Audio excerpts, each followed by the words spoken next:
Bismillahirrahmanirrahim. Assalamualaikum warahmatullahi wabarakatuh. Terima kasih atas bergabungnya para siswa pada pembelajaran matematika kali ini.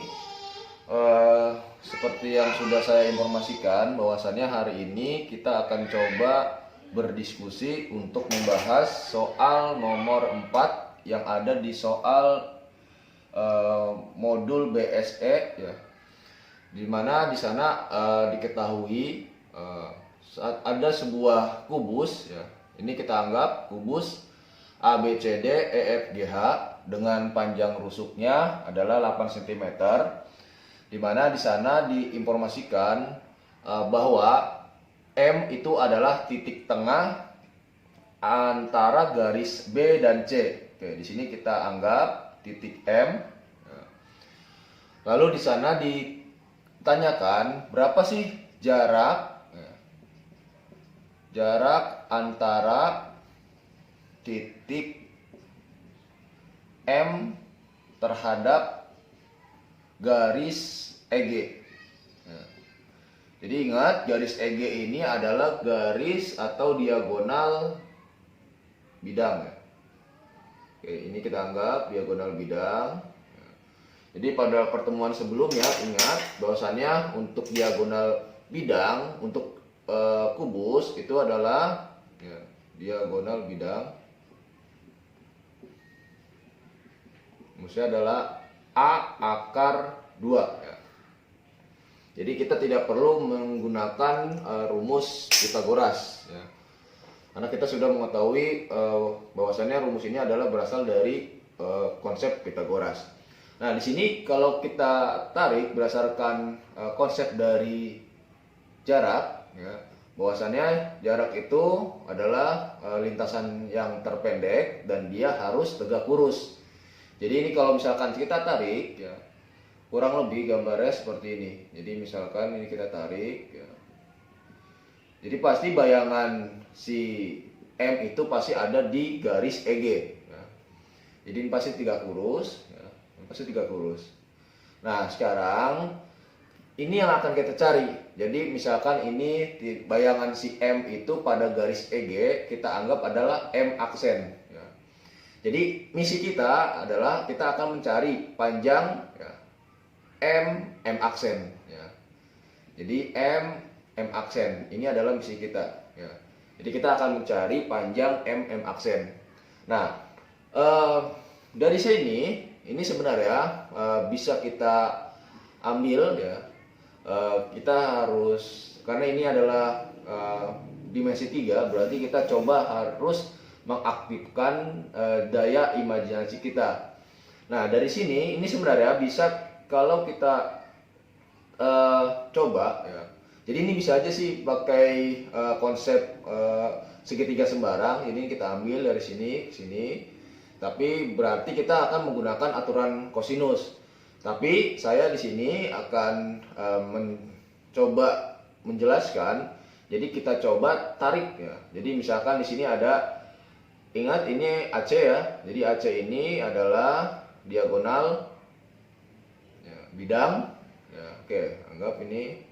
Jadi kalau kita perhatikan, ya, jadi ini artinya ini kan bisa kita tarik dari garis dari titik B, dari titik B ke titik D, ini kan membentuk sebuah diagonal.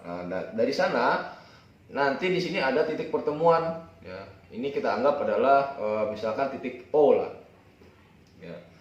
Jadi nanti kita punya BO, udah pasti sini tegak lurus, ya. Ini pasti tegak lurus, siku-siku. Jadi ini siku-sikunya adalah di O. Nah, ini kalau misalkan kita tarik juga, nah ini bisa kita tarik ke sini nih. Nah, ini kita anggap misalkan N lah, ya. Garis N. Nah, artinya di sini pun sama, di sini pasti tegak lurus juga, ya, siku-siku di sini. Jadi kalau misalkan kita perhatikan, ini ada segitiga, yaitu segitiga BOC, ya. Jadi kalau misalkan kita buat, jadi siku-siku, ingat ya, siku-siku ada di titik O, ya. Jadi ini misalkan kita tarik, kita dari gambar kubus ini kita tarik menjadi segitiga.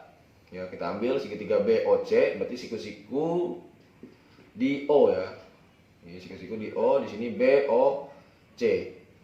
Nah, di sini di antara B dan C itu adalah titik tengahnya, itu adalah titik tengah M. Jadi ini kita tadi sudah kita tarik ya.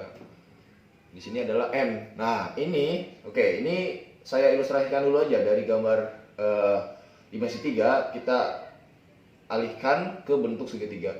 Oke, kita coba lihat, perhatikan. Di sini karena misi kita adalah mencari panjang MM aksen. Ini kalau kita perhatikan, ini kalau kita tarik dari titik M aksen ke N, ini adalah sebuah garis ini. Ya, sini akan membentuk sebuah garis, dan kalau kita perhatikan ini membentuk segitiga siku-siku. Di mana siku-sikunya adalah di N, ya. Jadi ini pun sama, ini kita coba tarik ke sini, kita gambarkan menjadi sebuah segitiga. Misalkan siku-siku di N, di sini adalah M, di sini M aksen. Ini misi kita akan mencari MM aksen. Ya. Nah, dari sini, ini kita sebenarnya sudah bisa kita dapatkan secara tidak langsung M aksen N. Nah, itu kan, ini kalau kita perhatikan, ini adalah diagonal bidang, ya. Diagonal ACGE. Berarti ini kan semua sejajar. Nah, ini sejajar berarti panjang N M aksen itu sama dengan panjang GC. Di mana GC ini adalah rusuk yang besarnya adalah 8 cm. Jadi ini dengan cuma-cuma kita dapatkan panjangnya adalah 8 cm. Oke, berarti untuk mencari MM aksen berarti yang kita butuhkan adalah panjang NM. Nah, untuk mendapatkan panjang MN ini kita dapatkan dari sini. Ya. Jadi di sini kita membuat perbandingan segitiga. Jadi kalau kita perhatikan ini ada dua buah segitiga sebenarnya. Yang pertama adalah COB di mana siku-sikunya ada di O, lalu segitiga CNM. Siku-sikunya adalah di N. Nah, sekarang misi kita adalah mencari panjang MN kan. Nah, ini kalau kita perhatikan ini bisa kita buat perbandingan ya. Jadi kalau kita anggap ini adalah MN per ya, MC sama dengan, berarti ini perbandingan dengan BO dia ya. Berarti BO per BC ya. BO per BC. Nah, MN ini adalah yang akan kita cari per MC.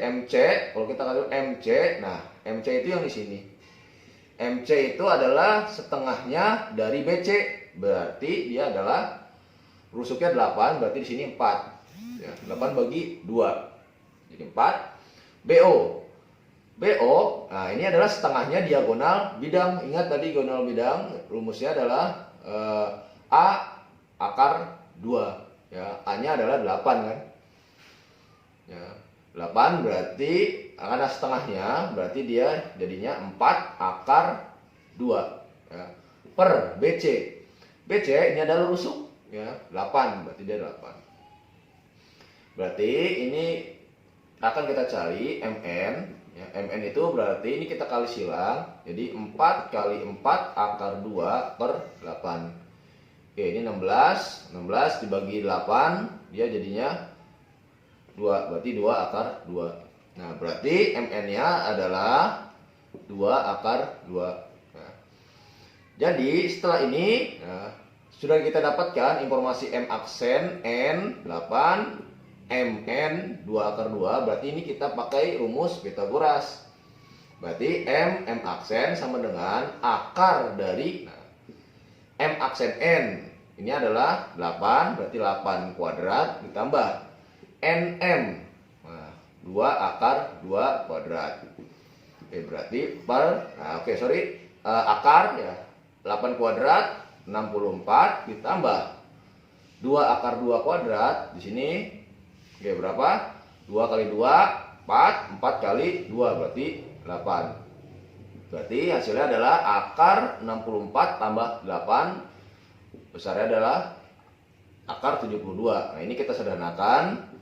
Jadinya berarti 36 kali 2 kan. Berarti akar 36, 6 berarti 6 akar 2 cm.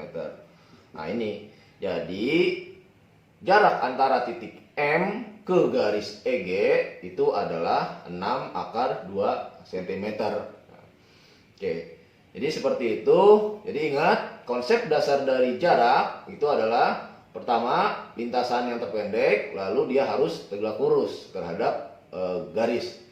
Oke, jadi untuk pertemuan hari ini saya cukupkan. Jadi untuk pertemuan selanjutnya, tolong pelajari materi tentang jarak antara titik terhadap bidang ya. Oke, mungkin seperti itu saja yang bisa saya informasikan ya. Kurang lebihnya mohon maaf, mudah-mudahan bisa bermanfaat buat kita semua. Jaga kesehatan selalu. Oke, saya akhiri. Assalamualaikum warahmatullahi wabarakatuh.